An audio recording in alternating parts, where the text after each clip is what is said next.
အားလုံးပဲမင်္ဂလာပါကျွန်တော်ရဲ့တော့ main လိုက်တဲ့ channel ကနေပြန်ပြီးတော့ကြိုးလိုက်ပါတယ်ဆိုတော့ဒီနေ့ည9:00နာရီပဲပါတော့ကျွန်တော် United နဲ့ Bravo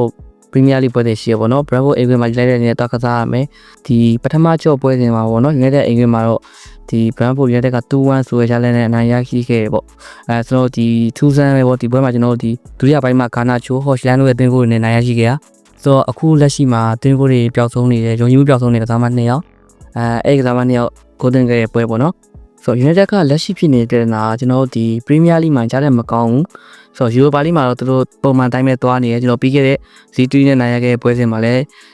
အဆင်ပြေခဲ့ပေါ့ဆိုတော့ United ကဒီအိမ်ခွင်ပြပောင်းတဲ့ပွဲစဉ်မှာတော့နောက်တစ်ဆင့်ကိုတက်ဖို့ final ကိုတက်ဖို့အတွက်တော့တော်တော်ကြီးကိုလားကောင်းနေပြီဆိုတော့ဒီကြားမှာ Premier League ပွဲစဉ်လေးတစ်ပွဲကြံခဲ့ရပေါ့နော်ဆိုတော့ United က Brentford နဲ့ကန်ပြီး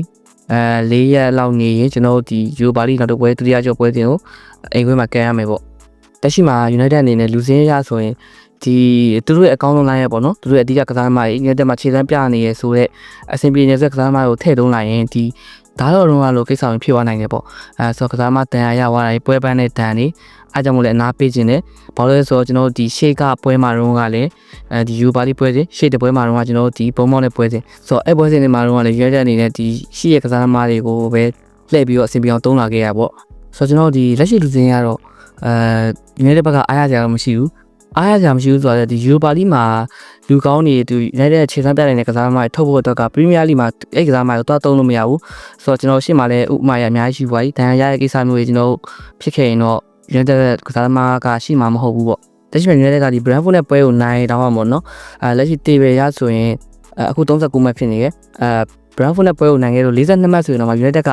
အဆင့်30တွဲမဝင်နေဘူးအဆင့်73နေရာကိုပဲရမှာပဲဖြစ်မယ်ပေါ့Brentford က United ကိုနိုင်ခဲ့ရင်တော့အဆင့်30တွဲကိုဝင်မယ်ပေါ့အနည်းဆုံးကျွန်တော်ဒီအဆင့်6လောက်ထိတော့မှန်းလို့ရတယ်တခြားအသင်းတွေရဲ့ရလက်မပိုင်ပေါ့နော်52မှတ်ဆိုတဲ့အနေထားမှာလက်ရှိ52မှတ်ကအဆင့်6နဲ့10မှာ Fulham နဲ့ Brighton နဲ့ပေါ့Brentford ကဒီအရာမှာသူ့ပုံစံတိုင်းပဲပေါ့နော်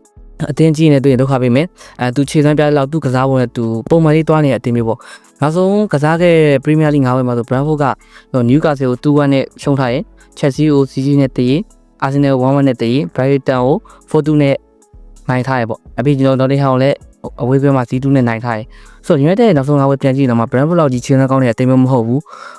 ပြီးတော့ကျွန်တော်ဒီနောက်ဆုံးတွေ့ခဲ့တဲ့9ပွဲပေါ့ Brentford နဲ့ United တို့ရဲ့ head to head 9ပွဲမှာဆိုရင်လည်းUnited ဘက်က3ပွဲနိုင်ထားရတပွဲတည်ကြထားပေါ့ Brentford ဘက်ကတော့တပွဲနိုင်ထားပေါ့ဒီတပွဲကကျွန်တော်ဒီနောက်ဆက်နှစ်တုန်းက 4C ဆိုရရလဲနေပေါ့ဒါရတော့ကြာသွားပြီဆိုတော့ United အနေနဲ့လက်ရှိအဝေးကမှာလည်းတွားကစားရမယ်ပြီးတော့ဒီ Europa League ပွဲအတွက်လည်းလူချမ်းရမယ်ပေါ့နော်ဆိုတော့ United အနေနဲ့ဒီပွဲမှာကစားသမားပွဲထုတ်လာတဲ့ပုံကတော့တားအဆင်ပြေစားတယ်ကောင်းလာတယ်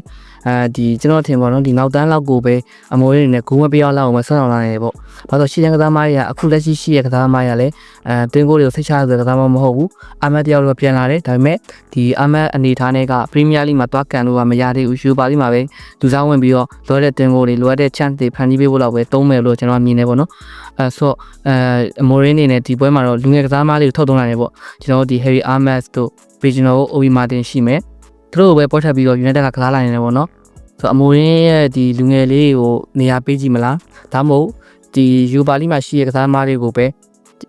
လူစားလဲမှုတွေလုပ်ပြီးတော့ကစားသွားမလားပေါ့ဆိုတော့နိုင်ရလက်ဆိုတာထက်ကျွန်တော်ဒီအမှတ်ဆက်ပြီးတော့မဆုံးရှုံးအောင်လုပ်ပဲကစားရမယ်လို့ကျွန်တော်မြင်တယ်ဘာလဲဆိုတော့ Europa League ကခုချိန်မှာပို့ပြီးတော့အားဆိုင်နေပြီ Final ခြေစလန်းဆိုတဲ့အနေထားမှာ Europa League ပဲပို့ပြီးတော့အားဆိုင်တင်နေပေါ့ဆိုတော့ဘယ်လိုမြင်ရလဲကွန်မရေးတော့ရပါတယ်အားလုံးကျေးဇူးပါ